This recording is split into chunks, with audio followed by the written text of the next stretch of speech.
the mother of superstar Justin Bieber, and Pattie Mallette's experience of raising Bieber as a teenage mom has now led her to executive produce Crescendo, a short movie about Beethoven's mother, who attempted suicide after giving birth to him as a teen.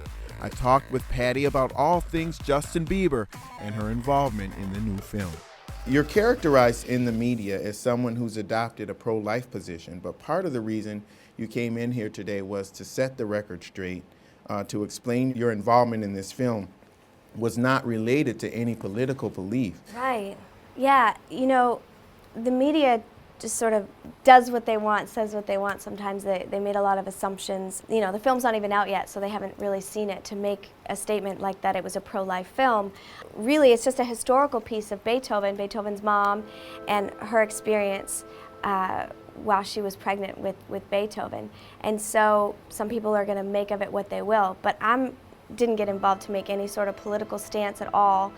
I was simply, you know, loved the movie and wanted to give back to the girls. I think that anybody's stance, whether they're pro-life, pro-choice, I think would agree that if there's a pregnant girl that needs help and a place to go, that they would want to provide that if they needed that. And the themes in this movie have really touched you personally because of your own personal experience with Justin. Mm-hmm. Last year you wrote a New York Times bestseller called Nowhere But Up, where you talked about some of the experiences living in a pregnancy center when you were carrying Justin. And there was one passage that really touched me that I wanted to share. We were a hodgepodge of scared young moms-to-be. Bethesda was home to all kinds of girls with a wild streak, girls who always made the honor roll, girls from broken homes. We were young and we were all pregnant. When you look back to that experience, what do you think about now when you see where you've come, how far you've come?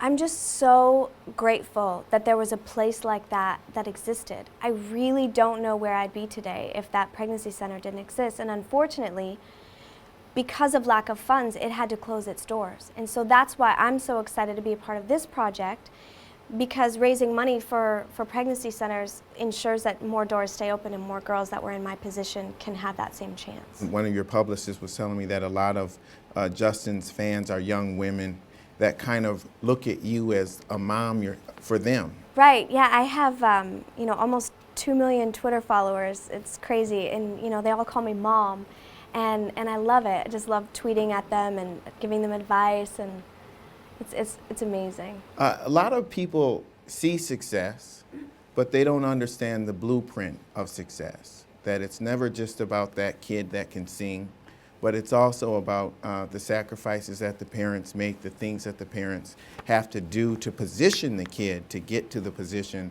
where an Usher or a Scooter Braun would be interested in them. What are the things that you remember from a business perspective that you were able to do to help your son get ready? You know, this is something that we never looked for. You know, I put videos up on YouTube for his grandmother to see him singing in a local singing competition. Gotta change that calendar. So when we started getting calls, you know, the protective mom in me said, no, you know, no thanks, we're not interested in going that road. And having more talks with Justin, he said, no, Mom, this is something I really want. And so I just, you know, made sure that we, first of all, had a good lawyer, and just wanted to be very careful about just putting the right people around him, and the good, you know, a good team around him of people that would also care about the person he was, not just, you know, the success he's going to have. And I had a chance to talk with Usher about him, and we talked about how you guys at that time decided not to go the Disney route, which, you know, a lot of similarly aged celebrities go that route. It really developed Justin in the more non-traditional sense. What do you remember about that period as his mom when you were making that first album? Yeah, I was in wholehearted agreement with that. I think that, you know, he didn't want to come out to be this pre-packaged Disney or Nickelodeon kid star, as so many of them are, because, you know, his team just really felt that he had the raw talent. He already had the fan base, and they wanted to put him out more mainstream, and he's really done well to hold his own.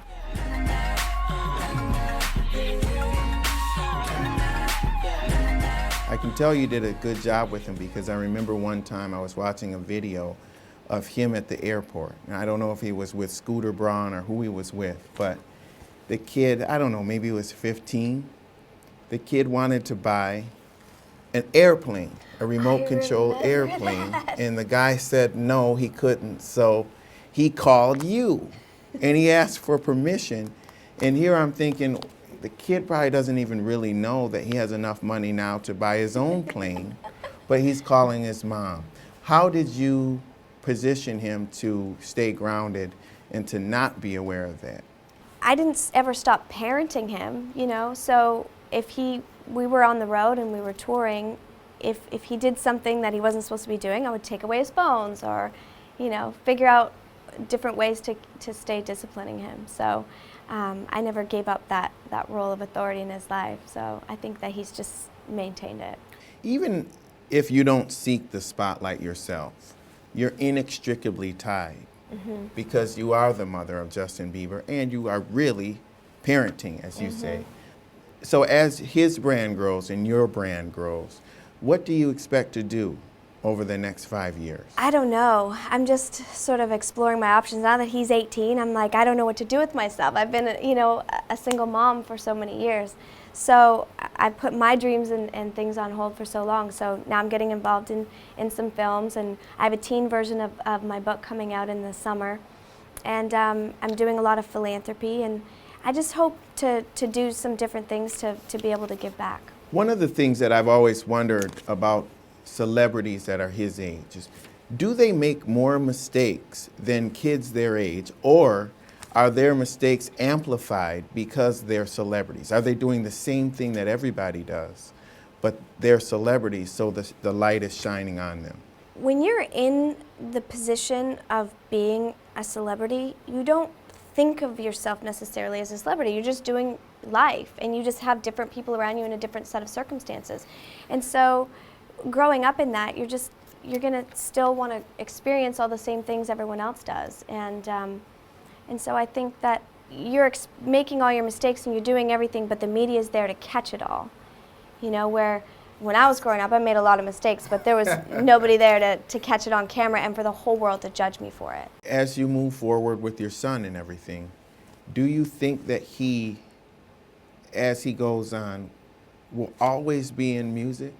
Or are there other things He wants that to you do see? all kinds of things. You know, he wants to do some acting. He wants to do, you know, he's got all these business ideas and things that he's starting to branch out on. And yeah, he's going to do well. Is there anything you guys can do together?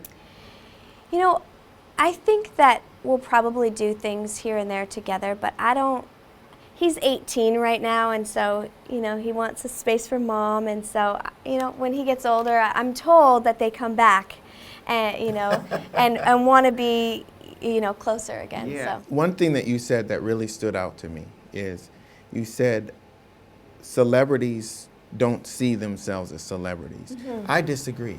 Okay. Because I've met a lot of celebrities that really do see themselves as celebrities and feel that you know, they should have special treatment, or they're just savvy because they understand, because I'm a celebrity, I have to watch out for this tweet that I send, Right. or whatever that happens. Do you think that keeping your son grounded to some extent and him not wanting to feel like a celebrity has kind of hurt him in some ways?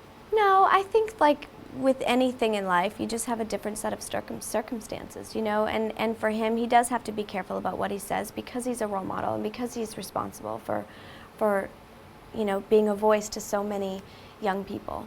I don't know, I've just always taught him that, you know, you're a human being and no human being is worth more than any other, you know.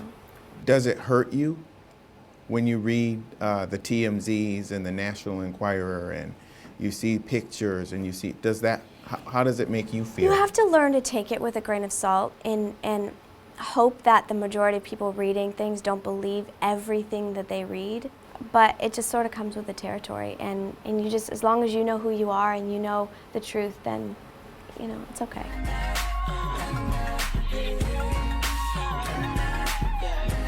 Okay, Pattie. Well, we will continue to watch you as you move forward. Thank you so much for coming in. Thank you so much. I'm Lee Hawkins for The Business of Celebrity. We'll see you next time. Do people watch you?